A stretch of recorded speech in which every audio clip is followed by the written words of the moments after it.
이 투신자살의 내용이 조금 무서울 텐데 한번 들어보십시오. 공부하는데 괜찮을 것 같아요. 좋았어, 좋았어. 갑니다. 저도 작업하면서 들으니까 술술 돼요. 좋아. 이런 얘기 들으면 진짜 너무 행복하지. 그죠? 자, 갑니다.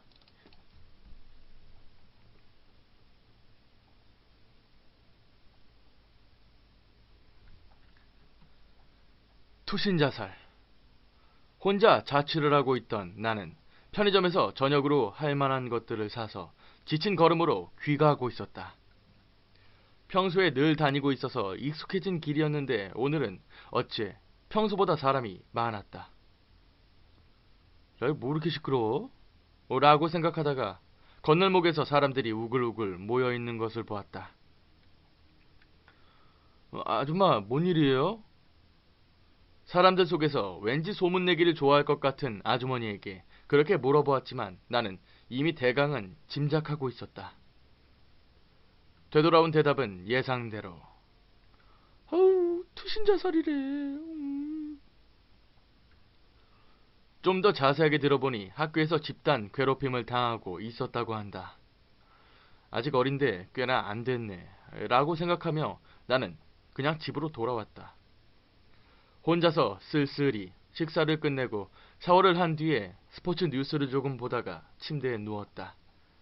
그때는 이미 머릿속에 조금 전에 있었던 그 사건은 잊혀져서 아무것도 있지 않았다. 한밤중에 문득 깨어나서 시계를 보니 2시가 조금 넘어 있었다. 한번 잠이 들면 이튿날 아침까지 깨어나는 일이 없어서 도대체 뭔 일이지? 라고 생각하며 다시 잠을 청했다.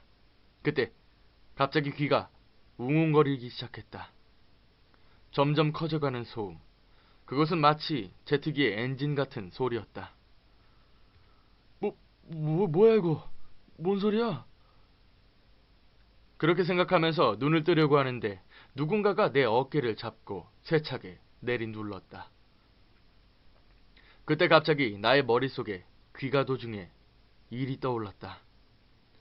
자살 현장에서 동정하거나 그러다가 간혹 그 영혼이 따라오는 일이 있다는 그런 이야기를 들었던 것도 갑자기 생각났다. 그렇다면 지금 내 어깨를 흔들고 있는 이것은 무엇일까? 그렇게 생각하고 있는 동안에도 나를 흔드는 손은 멈추지 않고 반대로 점점 강해져만 갔다. 자고 있어. 나 자고 있는 거야. 야, 나 자고 있는 거야. 자고 있는 거야. 마음속에서 그렇게 외치면서 필사적으로 계속 자는 척을 했다. 그러던 중 내 어깨를 잡고 있던 손은 떨어지고 그와 동시에 누군가의 기척이 사라져가는 것을 느꼈다. 슬그머니 눈을 뜨니 확실히 아무것도 없었다.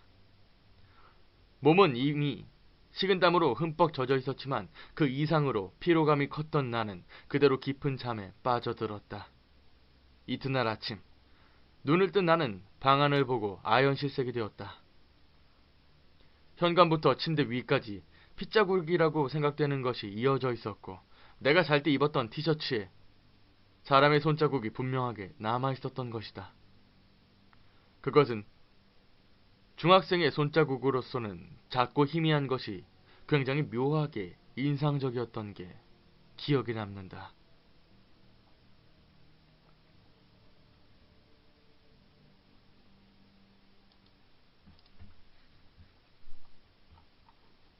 투신자살이었습니다. 이게 뭔 내용일까? 아, 이거 아마 아시는 분들도 꽤나 계실걸요? 그 외에 죽은 사람 옆에 가가지고 그 시체 옆에서 아유 어떡해 불쌍해 이런 식으로 동정을 하면 그 귀신이 쫓아온대요.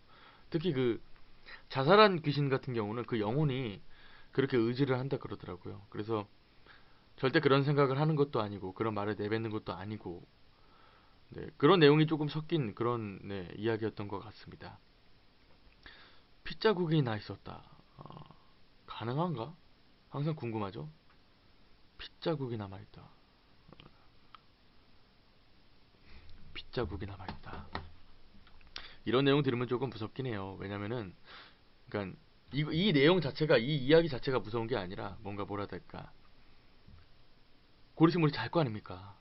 새벽에 일어나겠죠? 그죠?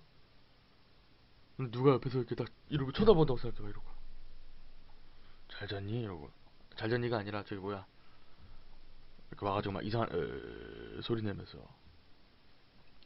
그런 게 되게 무서워요. 분명히 나지 말아야 되는 소리나 보이지 말아야 될 것들이 보일 때 굉장히 무섭죠. 예를 들면 한 5분 전에 무서운 이야기 한참 막 이렇게 하고 있을 때 갑자기 요 책상 너머로 막 띡띡띡띡 소리가 들리는 거야. 무섭죠. 지금 내 발밑이 진짜 무서워요. 발밑에 뭐가 있을까?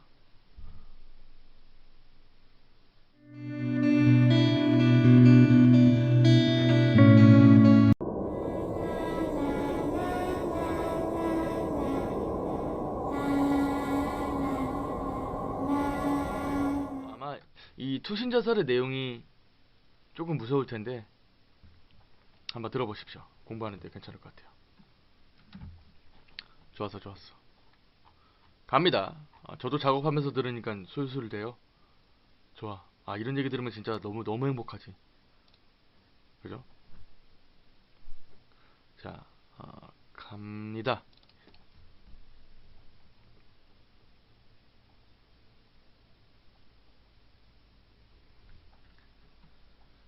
투신자살.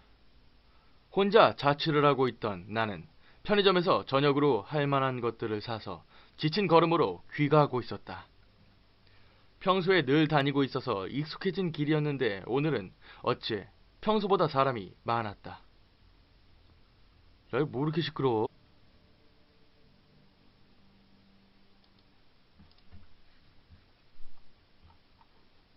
투신자살이었습니다. 이게 뭔 내용일까? 아, 이거 아마 아시는 분들도 꽤나 계실걸요? 그 외에 죽은 사람 옆에 가가지고 그 시체 옆에서 아유 어떡해 불쌍해 이런 식으로 동정을 하면 그 귀신이 쫓아온대요. 특히 그 자살한 귀신 같은 경우는 그 영혼이 그렇게 의지를 한다 그러더라고요. 그래서 절대 그런 생각을 하는 것도 아니고 그런 말을 내뱉는 것도 아니고 네, 그런 내용이 조금 섞인 그런 네, 이야기였던 것 같습니다. 핏자국이 나 있었다. 가능한가? 항상 궁금하죠. 핏자국이 남아있다. 핏자국이 남아있다. 이런 내용 들으면 조금 무섭긴 해요. 왜냐면은 그러니까 이 내용 자체가 이 이야기 자체가 무서운 게 아니라 뭔가 뭐라 해야 될까? 라고 생각하다가 건널목에서 사람들이 우글우글 모여있는 것을 보았다. 아줌마 뭔 일이에요? 사람들 속에서 왠지 소문내기를 좋아할 것 같은 아주머니에게 그렇게 물어보았지만 나는 이미 대강은 짐작하고 있었다. 되돌아온 대답은 예상대로 아우 투신자살이래. 좀 더 자세하게 들어보니 학교에서 집단 괴롭힘을 당하고 있었다고 한다. 아직 어린데 꽤나 안 됐네 라고 생각하며 나는 그냥 집으로 돌아왔다. 혼자서 쓸쓸히 식사를 끝내고 샤워를 한 뒤에 스포츠 뉴스를 조금 보다가 침대에 누웠다. 그때는 이미 머릿속에 조금 전에 있었던 그 사건은 잊혀져서 아무것도 잊지 않았다. 한밤중에 문득 깨어나서 시계를 보니 2시가 조금 넘어 있었다. 한번 나 자고 있는 거야. 야, 나 자고 있는 거야. 자고 있는 거야. 마음속에서 그렇게 외치면서 필사적으로 계속 자는 척을 했다. 그러던 중 내 어깨를 잡고 있던 손은 떨어지고 그와 동시에 누군가의 기척이 사라져가는 것을 느꼈다. 슬그머니 눈을 뜨니 확실히 아무것도 없었다. 몸은 이미 식은땀으로 흠뻑 젖어 있었지만 그 이상으로 피로감이 컸던 나는 그대로 깊은 잠에 빠져들었다. 이튿날 아침 눈을 뜬 나는 방안을 보고 아연실색이 되었다. 현관부터 침대 위까지 핏자국이라고 생각되는 것이 이어져 있었고 내가 잘 때 입었던 티셔츠에 사람의 손자국이 분명하게 남아있었던 것이다. 그것은 중학생의 손자국으로서는 작고 희미한 것이 굉장히 묘하게 인상적이었던 게 기억이 남는다. 잠이 들면 이튿날 아침까지 깨어나는 일이 없어서 도대체 뭔 일이지? 라고 생각하며 다시 잠을 청했다. 그때 갑자기 귀가 웅웅거리기 시작했다. 점점 커져가는 소음. 그것은 마치 제트기의 엔진 같은 소리였다. 뭐야 이거? 뭔 소리야?